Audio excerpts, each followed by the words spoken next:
Yes, we're adjusting this evening. Yes. New energies in the room, of which we welcome you to our group. So a very big welcome to our new friends. Thank you.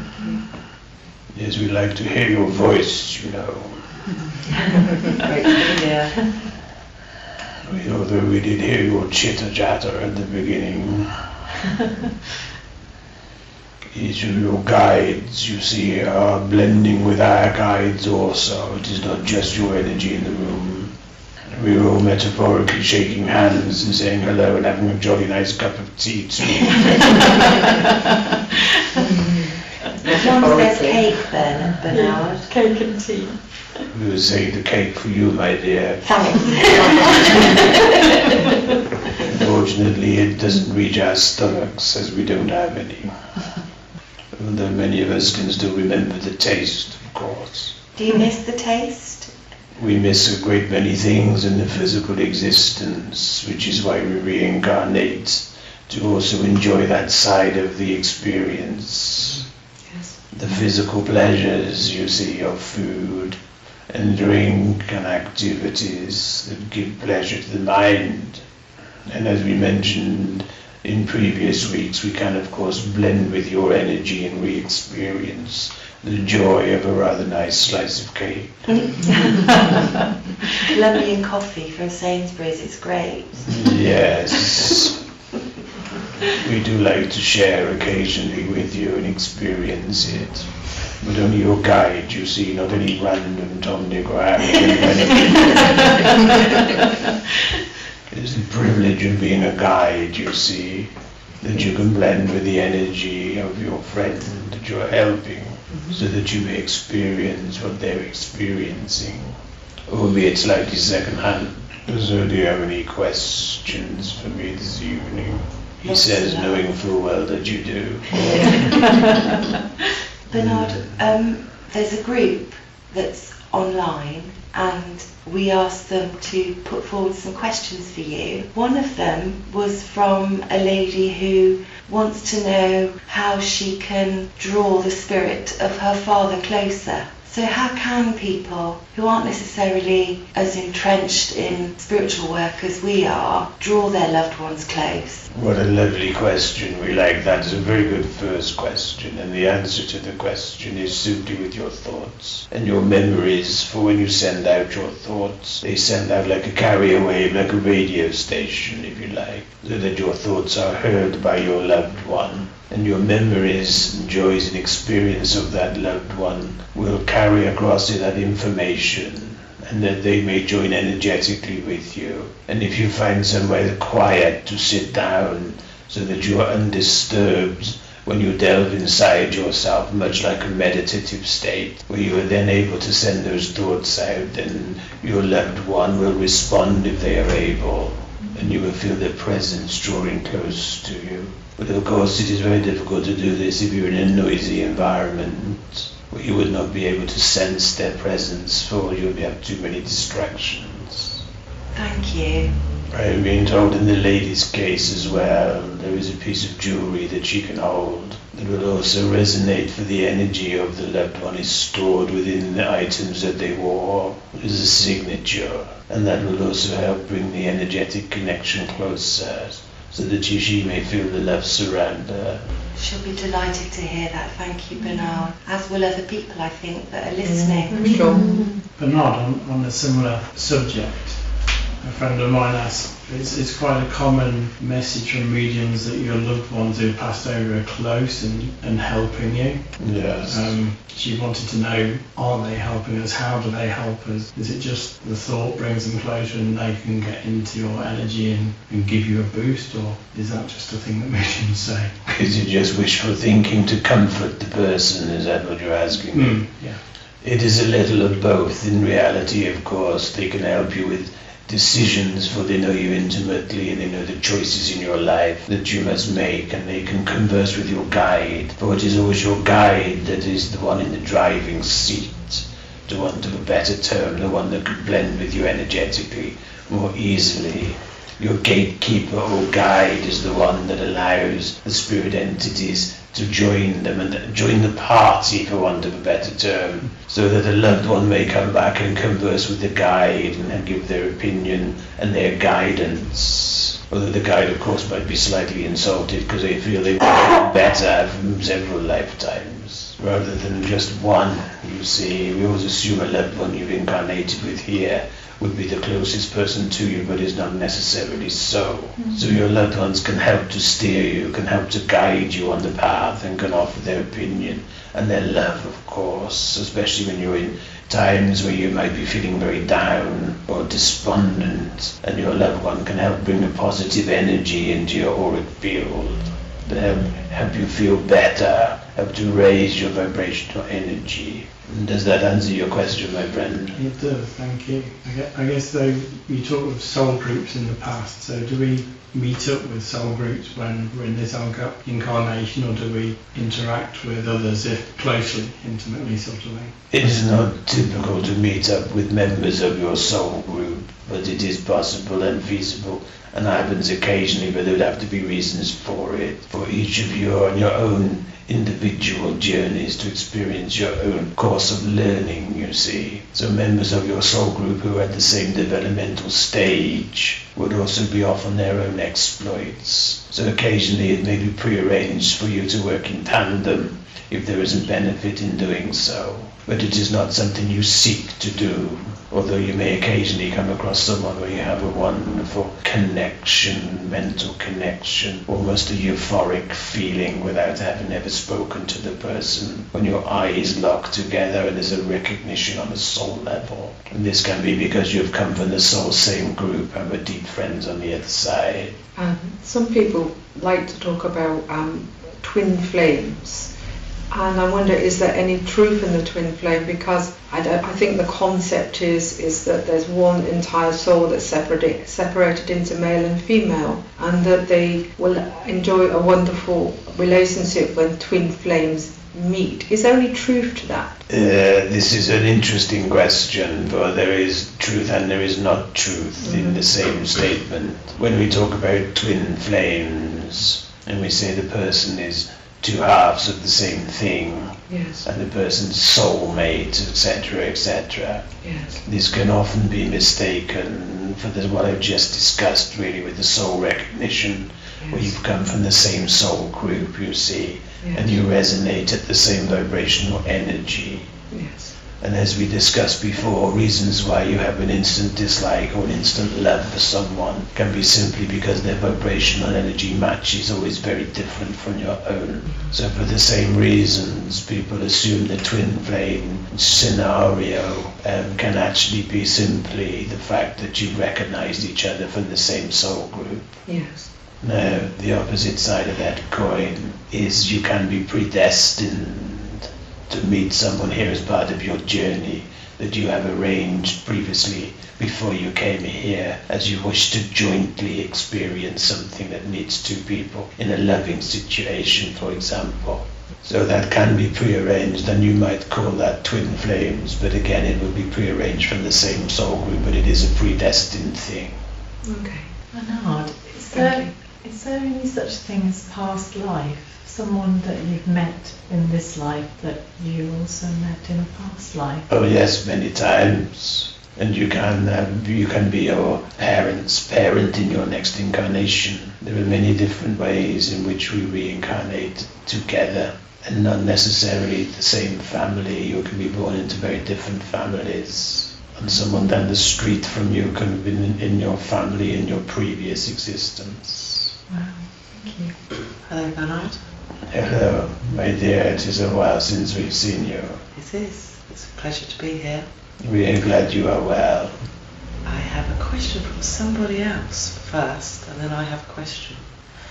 Somebody called Dawn has written and asked the question. She has a bad back and believes it's from being shot in the back in another existence. And her question is it a parallel existence or is it a previous existence Therefore, is it from being reincarnated or a parallel existence? As she carried a negative energy with her from a previous carnation, no, this is not possible. For when you are born into this life, you are born whole, intact and clean, if you like, with the white slate wiped clean.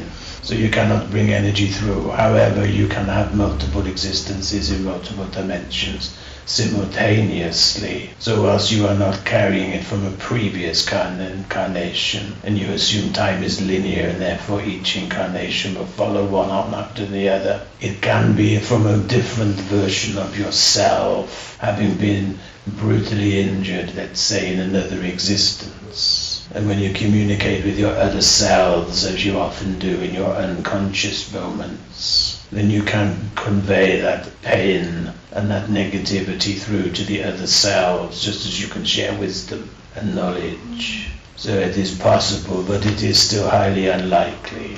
Right. Could I ask a question on a different subject? Yes. I suppose my question is about rescue work, in terms of, I suppose I'm a little bit uncomfortable with it because I don't quite understand it. Okay. Can you talk to me about That's a what it very is? good question and an interesting subject, so we will elaborate for you. Thank you. Rescue, for those who do not know, is the sending of a trapped or earthbound spirit to the other side. Okay, there are several questions that commonly pop up with this question. The first one being is, why do you need a medium to send an earthbound spirit home? Why should there be an energetic connection through a medium when surely after the person passes, the white light comes and off you go? That is the first question I would suggest to you to ask me. Go on, ask me that one. Okay, I'm glad you asked. The reason why when you pass and you no longer are tied to your physical body, then yes, it is true, a relative comes and the big white tunnel appears to take you gently away back to a different dimension. But you do not have to go, of course. And there are many reasons that people do not go. People do not go through fear. They have been what they would say a bad person in this life. Maybe they have committed heinous crimes and they are frightened of meeting their maker and feel they will burn in hell or whatever. So when the white light comes, they will go the opposite way, fearing the worst, even if a relative is there to greet them. There is also religious reasons why people do not go, for they think people will be carrying them on a pole bearer to the promised land or whatever nonsense it is. So they may sit there and wait with their eyes closed in their coffin to be taken away until one day they realize actually we've missed that window of opportunity. There can be reasons such as love, which is obviously the strongest reason. Maybe you were cruelly taken before your time and your love for your partner is strong and you wish to remain. There is also curiosity. Many people stay behind because they wish to explore and they wish to see parts of the world they've never seen before. So they go off on a big holiday basically. Have a jolly old trip around the world, and all you have to do is close your eyes and think that you're there and you are there. Which is why sometimes relatives who pass then suddenly appear in someone's front room across the other side of the world before they go. So for all those reasons, there are many opportunities to miss your window, and the portal then closes.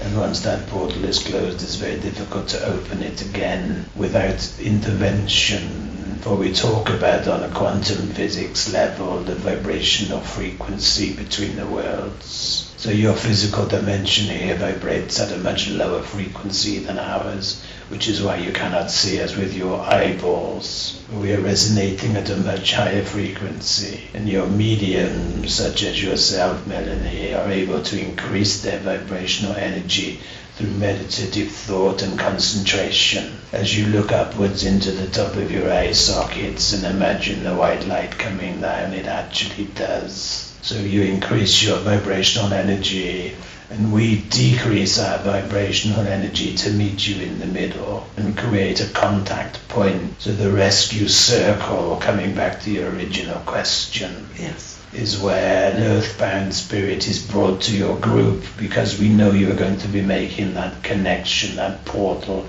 that gateway between the two dimensions through the medium. And it is an opportunity for us to shovel one through, so put it in a good way.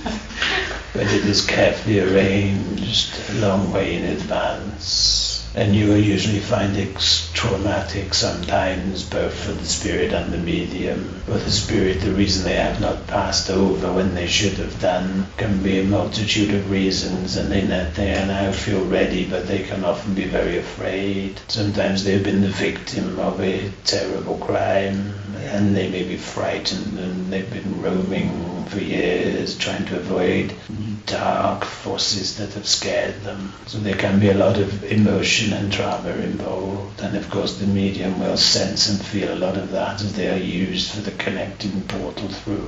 And is that the only way they can go through the portal? It is not the only way, but it is sure the easiest. It's the easiest. So your rescue circles are very important.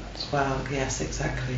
And are there many rescue circles? Oh yes, there are many, and often a rescue can take place without the medium's positive knowledge of the event. They just know they've gone into an altered state, Oh, I see.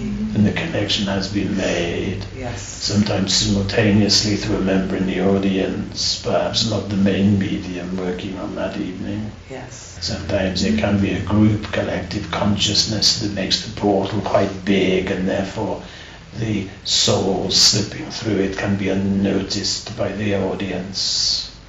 They will just be feeling an energetic pull, for example. Okay. We are carefully matching, you see, vibrational energy-wise, the earthbound spirit with the medium also. So we have much work to do in that sense. So we have to align and know the medium's energy and know the earthbound spirit's energy, and bring the two to the same location at the same point, and encourage them wholeheartedly, reassuring them that it's safe to come through, which is why you often have a loved one involved. So there are, in effect, people looking after those that haven't travelled through the portal. Yes, their guides still remain with them, you see. That's Their nice. work is not over until they have returned home. That's good to hear.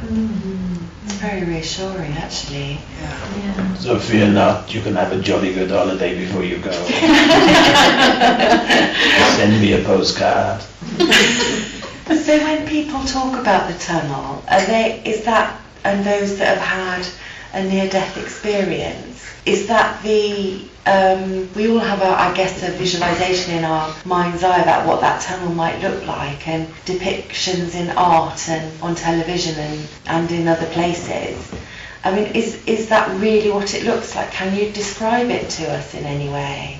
Yes, we can. I thought you were going to talk about Brexit and the Channel Tunnel for a minute. We can, if you like. No, but- it's okay. Yeah. Yes, the light, the portal, if you like, is a visualization. So it is the white light, but it is the sense, the energetic connection you see, more than the visual connection, that makes the difference. Most of you have an out-of-body experience. If your heart stops beating, or you have some form of near death, and you will find you are floating above yourself, looking down, is the common view, is it not? But sometimes you can be stood next to yourself, or you've got up to walk away, not realizing your body is still on the floor. And then you become aware of a very strange yet euphoric feeling. And then all the silence will come as you're no longer connected to the earthly world around you. And then you will become aware of a nothingness, and you will become aware of a floating tunnel, which is kind of like a very soft material above you that luminesces. and you will feel drawn to float upwards into that tunnel. But if you are mentally strong, you can refuse it, you see, and say, no, I'm going back. And sometimes a loved one will be there to meet you, who will also instruct you that it is not your time yet, that you must return. And then you'll have a little bit of a shock as you wake up back in your body, and all the pain will be back. And you'll say, oh, it was so nice, I wish I'd gone. But you will be moved up that tunnel with a force that just carefully drags you along, a pulling sensation. Does that answer your question, my dear? Yes, thank you. There are some people that say that soft and gentle pulling sensation is more of a yank than anything that's gentle, and that they can return home, and that return itself is a bit of a shock to their system. Is that accurate? The bit of a yank you're talking about is actually the experience of going backwards into their body rather than forwards. Okay. Well, the pulling sensation is gentle. There is no need to accelerate someone up the tube like a cannonball. It would only instill fear, would it not? Because we hear sometimes that from our spirit friends who may tell us that they arrived in spirit very quickly, versus those that I know time is in spirit is not as we understand it here on earth, but is when they say they arrive home quickly. When I talked about yanking, I guess it was the speed at which would solicit shock.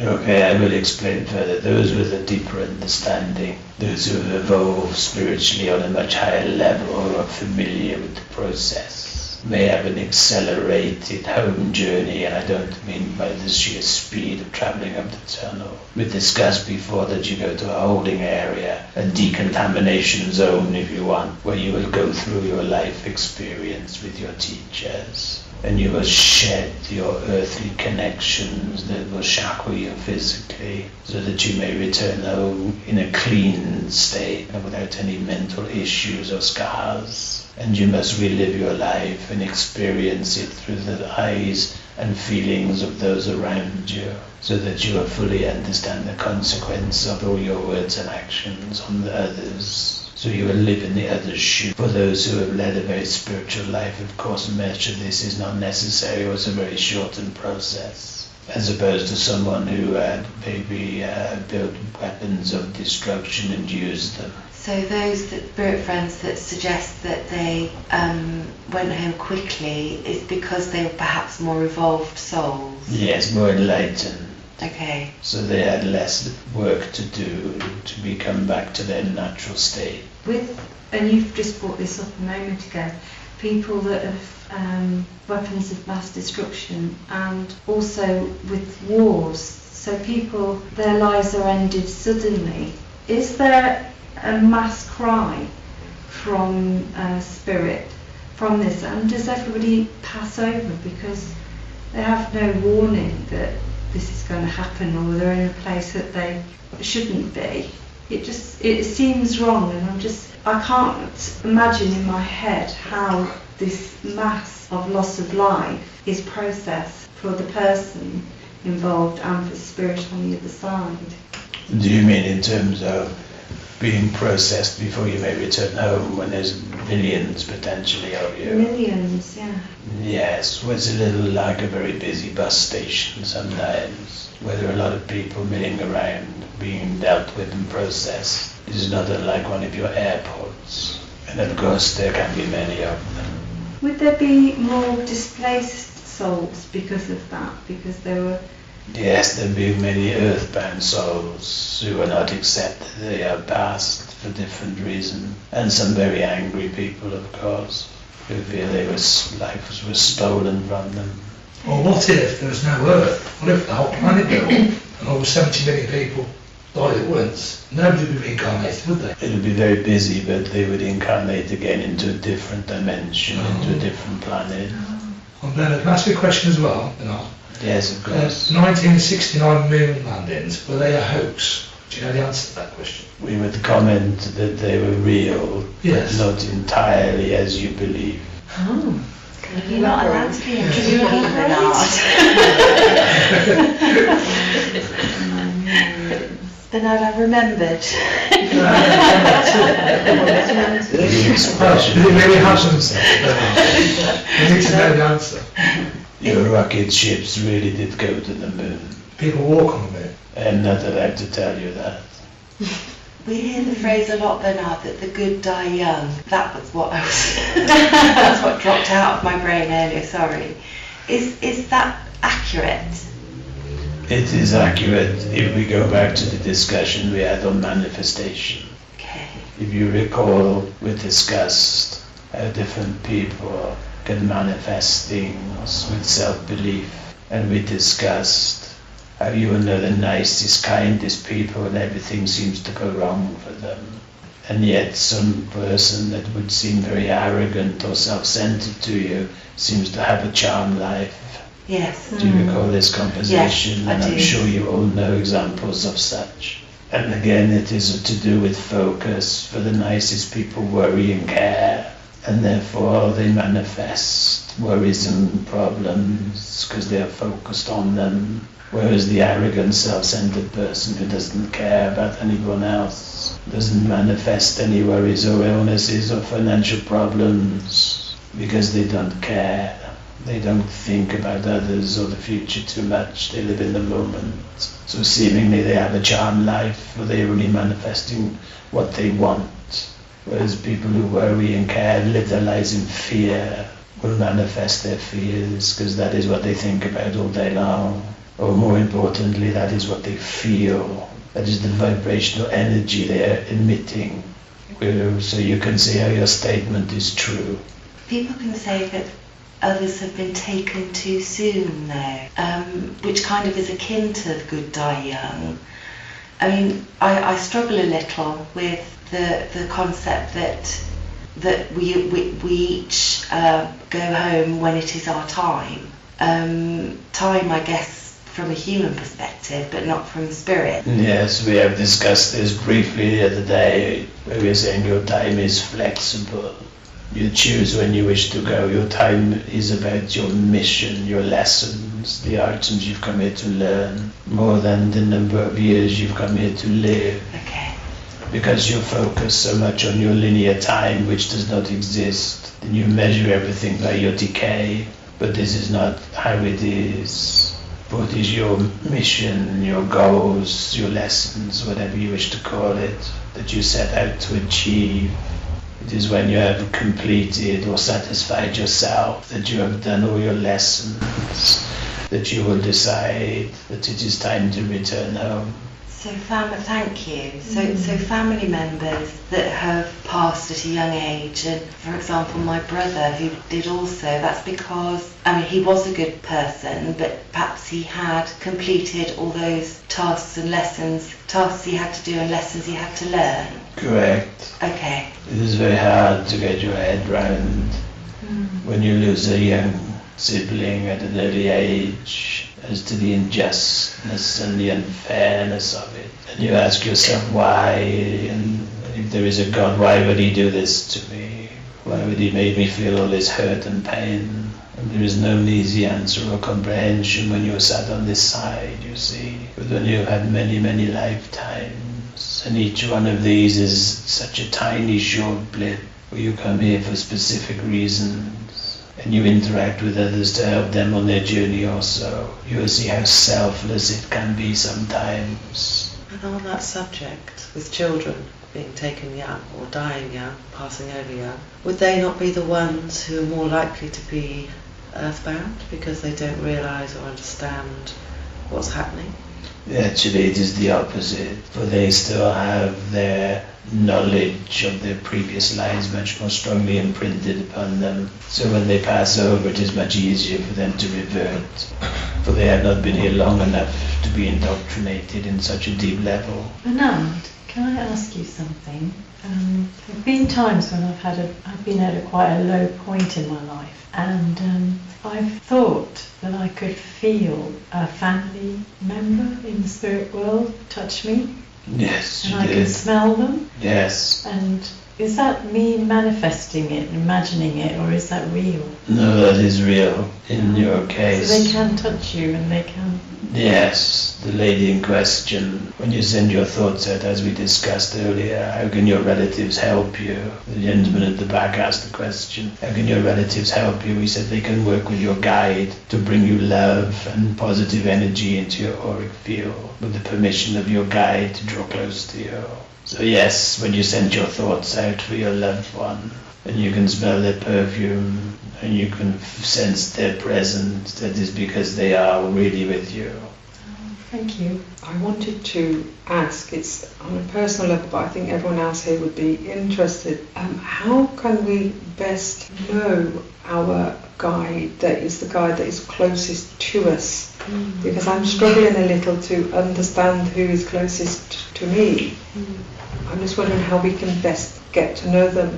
In your particular case, my dear, you should do scrying. I'm not sure what scrying is. It is where you sit in front of a mirror in a darkened room with just a candle on the floor. Yes. And allow your guide to manifest over and show his face through yours. Gosh, wow. Well, you have that ability, but not everyone can do that. Wow, gosh. I didn't expect that answer. Many of you, it is a case of going into a meditative state, and it is practicing your meditation and asking the question. For you all sit there saying, why can I not see my guide? Who do I not know their name? Why can I not tell what they look like? Etc., etc., but you never ask. So you sit there just waiting. And they sit there just waiting. You have the power, you see, you have the free will, you are the one in control. Your guide is there to help you with your mission, not formulate it for you. So if you wish to see and hear your guide, you must concentrate on asking them regularly. Do visualizations. For example, go and sit in a pyramid and ask your guide to sit in front of you and join you. Wow. Could I ask another question? If you're quick, we're about to do some blending now. Okay. It's a strange question. Well, it's just something that's occurred to me because recently I've had a lot of people coming to me who have had suicidal feelings, or I'm bringing through a lot of people who have committed suicide. And I suppose my question is... Why the sudden run of suicides? Not just that, but is there more at work here in terms of, I just don't, although I have compassion for people, I don't quite understand it in terms of their life may look and appear very good. Is there more something spiritual at work here? You know, is there more, what's it about, is my question. What is the learning? What's it for? Why do people feel like that? What's the lesson that spirit is learning? There are multiple questions in your statement there. Yes. The first being, why do people commit suicide? That is not a planned thing. That is people ending their mission early. If you commit suicide, you have failed in your lessons here, and your guide, whilst disappointed with you, would encourage you to come back and relive the same lifetime. And because time is not linear, you can relive exactly the same lifetime, although you may choose different circumstances. For example, you may be male this time instead of female, but you will live the same life with the same family in the same town and run it again to come back and learn your lessons. So suicide is opting out early, and therefore you have not completed the course, as it were. Why are you getting loads of suicides through you personally? That is vibrational energy. You see, for once you have tuned into one. It's a bit like having multiple radio dials to tune all at once. We have, say, 27 dials on the radio, and you tweak them all a little bit, and then you tune into radio suicide. So in that vibrational energy, then you've opened the front gate, you see, so you'll have several coming through at once. And your resonant frequency in your own auric field and energy is a match. So hence you will be attracting that. Okay. Does that answer your question? Yeah, I think so. Okay. I shall bid you good evening now as we attempt to do some physical mediumship. No, thank you. Thank you. Try and show you my beautiful face. was very aware of energy boating around the hands Yeah. this evening there. Yes, Yeah, yes, they're very me too. active, aren't Even they? as the voice spoke as well. Yes. And his hair went completely black. Yes, it does. Considering the medium's hair is white, Yeah. it's Yes. Winter blonde. Winterland. You will be pleased to hear that.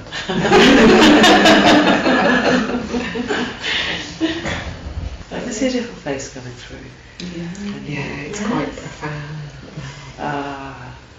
Past few weeks we have lots of visitors, don't we, that come and have a look and Lots of faces, It's the spirit eyes there.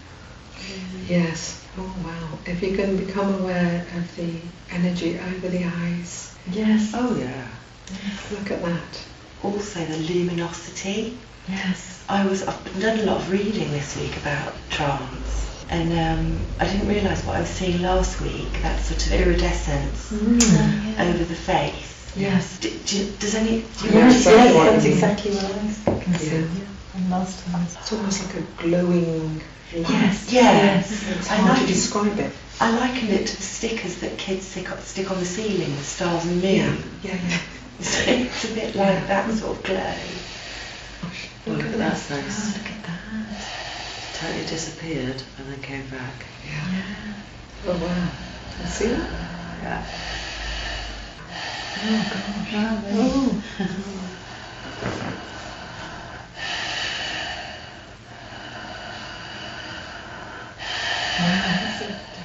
Oh gosh. Oh my God, so light.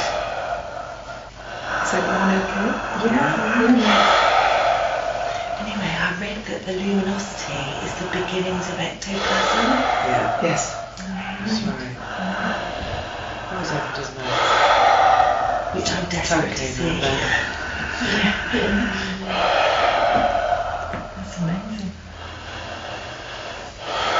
Can anyone see a string of white coming from either a chin or the end of a bit like a long, not string, sorry, it's just, like a shaft of light.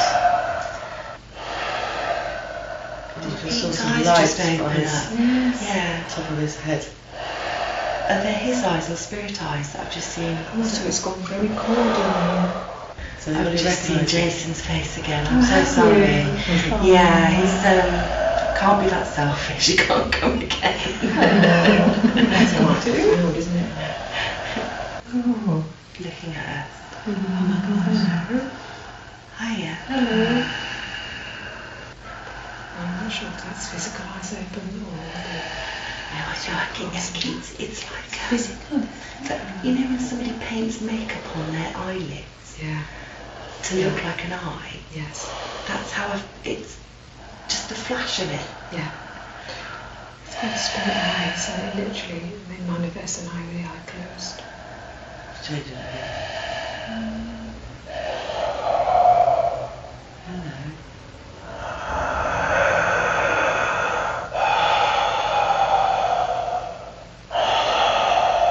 Hello. So it means his cheeks just got really chubby.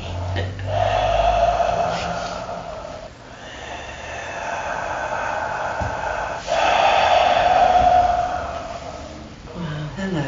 Hello. Hello. Hello. Hello. Who are you?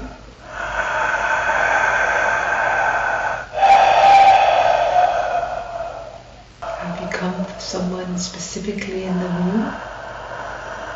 Yes. Can you hear the hello in the breath? You're trying to show us who you're here for?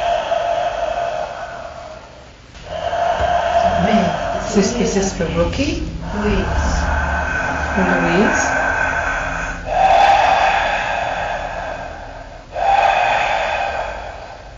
Keep going. It's okay. It's okay. It's okay. We're all here with love.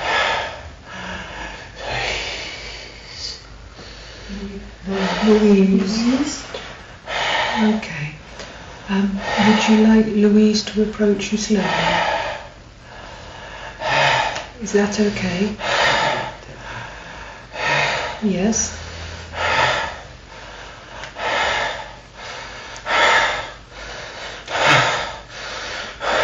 That's okay, slow down, Okay. slow down. Okay. Need to speed up. Speed up.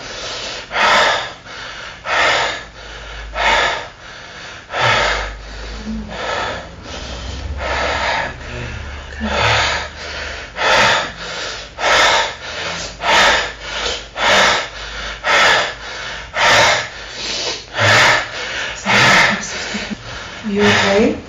Yeah. Just trying to get the energy to meet, aren't you? It's okay. You want Louise? Yeah. Go forward.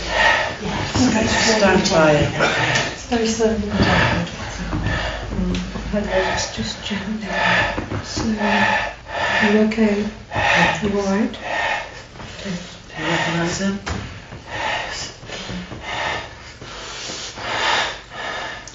Do you have a sense that you may know who it is, or you're not sure? I don't know.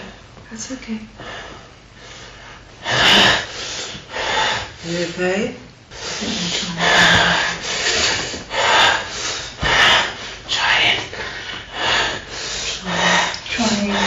I'm working really hard. You're working really hard. It's wonderful. You're doing well. Doing really well. Wow. This is Louise, it's her first time here. Is it? Yes. Well, it's quite full on. Will they ask?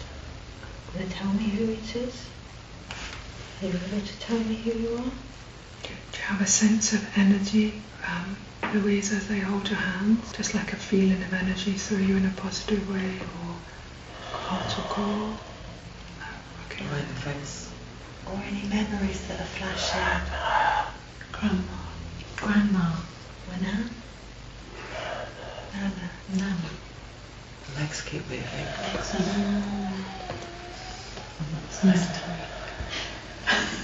Sorry. She's grasping for something, a necklace. Necklace, a memory link. My granddad and a locket. Say that again, Louise. My granddad, Yes. and I was given a locket. So you've got an He acknowledgement. gave you a Yeah. locket. Yeah. That's who it Okay. is. It's your So granddad, that's your granddad. because I felt I saw a necklace there, I've got to say. Is this Louise's granddad? Yes. I have to say it, sorry, is it your granddad on your dad's side, lovely? Yeah. Okay. They just told me, sorry. Yeah. That's right, sometimes they have to communicate through sign language, Louise, at this stage. Okay. It's more difficult for them to speak. Okay? So there's something very clearly happening around the hands. Is he holding a stick? I say, did he have something wrong with his legs? Yeah. No. Wait his eye. Did he have glasses? Wear glasses? Tears. Tears. Oh. Tears. Oh, it's tears. Oh, love. Oh, that was love. Did Dog. Were you very close? Did he have a dog? Yeah. Yes. That he loved very much? Yeah. Because he's fussing the dog, right? Fussing the dog. He's got a smile on his face, look. Look at that face. Oh. I feel he's saying he's seen your tears. He's seen your tears. Really comes with so much love. Wow, can you see that? He's looking at you. Yeah. He's very proud of you, you know. He was proud of me. Proud, but he's proud of you and what you've been through. Come out the other side. God bless you, son. Thank you. Bless you. It's interesting how the breathing is very, very erratic. And then when they manage to then communicate, it almost goes to where's the breath. Have you noticed that? Yeah. It's like, whoa, Disappears. is that me breathing? We thought that. This energy, when it comes in, it almost pulls him in. Does that make sense? It just like a sense and a feeling. It's almost like it's drawn towards him. So how the temperature changes in the room. It's gone cold. Cold, yeah. Freezing. And I've got a massive jumper on, particularly around the leg. Yes. Yeah. Yeah. Sorry, Mr. Cough, it's awful. Yes. Okay. It's a completely different energy field sitting directly opposite. Interesting, isn't it? Oh, the doggy. I know. I can always see the dog. It was really touching, wasn't it? I got John behind me. Yes. Is it how the spirit are talking to me at the same time? Is it right to say it, or should Well, I feel that sometimes too, and I'm not sure we can ask them. Yeah. Because I know our medium says it's good if we don't try and link. I'm not trying at all, I promise. Yeah. But I've had the experience myself that we can ask their advice. Okay. But of course we are mediums, We do what we do. so I'll ask. Yeah, no, do please, because I feel like paranoid that it's wrong. No, don't worry. We'll ask.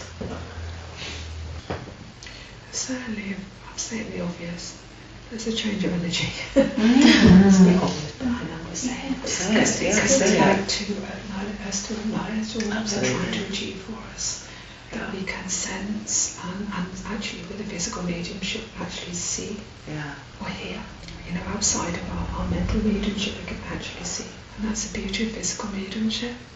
Because someone who's entirely skeptical could walk in here and go out completely changed.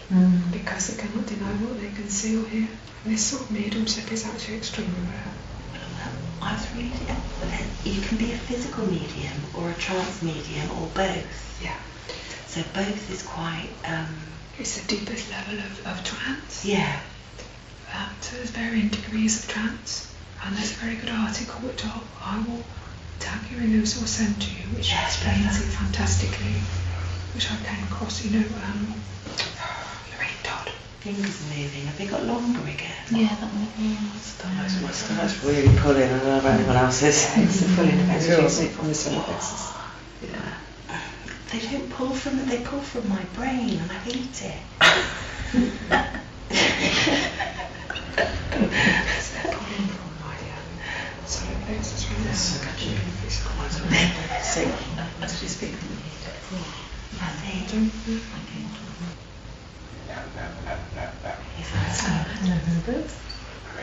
We're not asleep, no.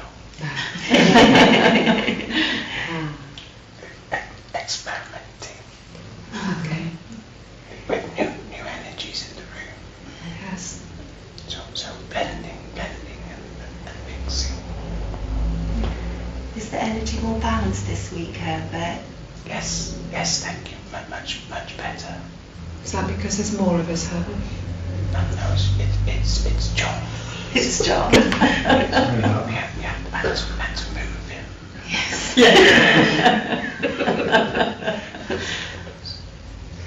Strong male energy, different vibration.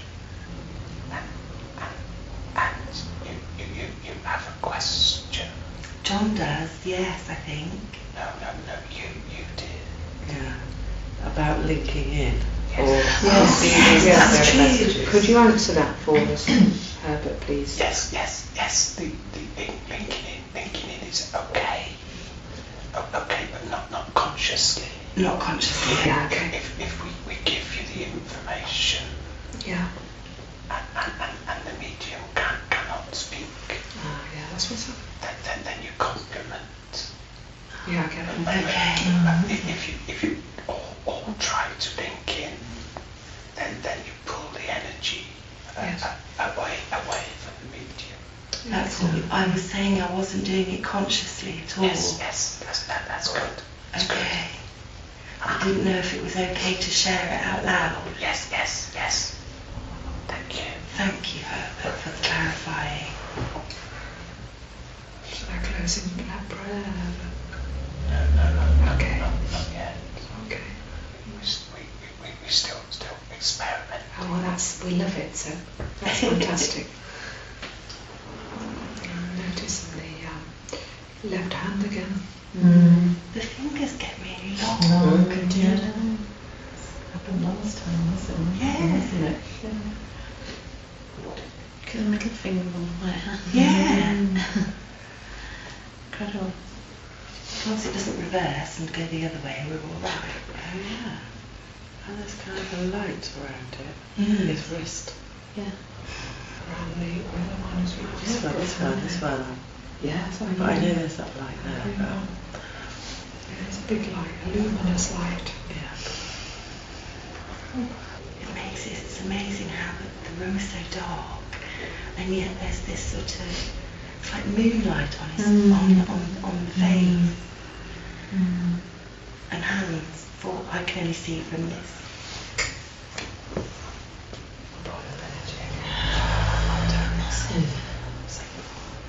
It's like he's holding something. There's no flip in there. Yeah. There's also like a luminous energy coming from one of the eyes. Yeah, this side. You see that now? Yeah. And out of his mouth. Oh wow. See that? It's almost like his eye. I'm sure ectoplasm is energy. Yeah. Yeah. Wow. I've got other questions from group members. I can save them for other weeks. I think. Look at that. Yeah. Sorry. It's all glowy, isn't it? Yes, it is. Wow. Wow. Okay. Right, get me. Oh, my goodness, just look, was it? Right. This hand That's here. his left, so our right. All right. Medium's left. Literally, it's almost like he's holding like how do I describe Green it? glow tube. Like a green orb or some sort of energy. This one. No, on this the one, other one. Lucy, Look at this side. It's quite profound. Wow. What's going on there then? It's literally almost like he's holding on to a sort of, can't explain it very well, a ball of energy. And it's almost like the hand is beginning to lose the shape of a It's hand. morphed to like a mitten rather than Yeah. fingers. Can you see at the back? Am I in anyone's way? It's I just don't really keep looking just at very this gently one. reads That's forward. looking at Oh no, it's just I hope I'm right in saying this. Can you see? You can just see 2 fingers. Yes. Yeah, but the rest is just Disappears. tucking away. It's like a bracelet. Yeah. The ball goes round, keeps coming and going. I can see green luminosity just here, but on the other hand, Yeah. It's furthest from you. that's closest to me. Oh, okay. Yeah. But it's just like a glow on the top of the finger and thumb and forefinger. I think we've all got different angles. I can see different things Yeah. from different angles. He nearly got out of the chair today. Yes. I thought Did he you was going to see try and that? stand up. Yeah. It's changing, isn't it? Because he's very smart. It's changing, isn't it? Oh yeah, I can't see it. His face has completely changed, hasn't it? Eyes are open. Hello. It's me again. Yes, we're playing. Are you? Yes. Were you holding some green luminous Energy. energy? Okay. Energy, yes. In both hands. Yeah, plug him in the maintenance.